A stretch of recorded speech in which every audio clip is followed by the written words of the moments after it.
सिलसिले के अॻिते वधाईंदासीं। अहम ख़बर खां वाक़े आगाह कयूं पिया। खैरपुर पुलिस पारां मुक़ाबले बाद ॾोहारी गिरफ़्तार करण जी दावा कई वई आहे। सईद उर्फ़ बटन शेख खे गिरफ़्तार करे हथियार हथ कया विया आहिनि। पुलिस इहा दावा कई आहे।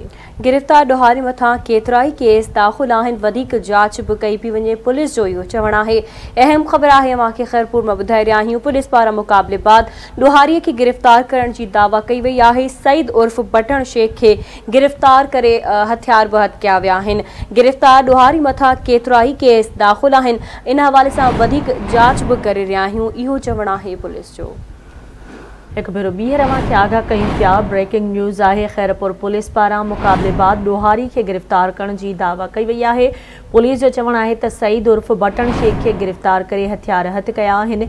गिरफ़्तार ॾोहारी मथां केतिरा ई केस दाख़िल थियल आहिनि। वधीक जांच कई पई वञे।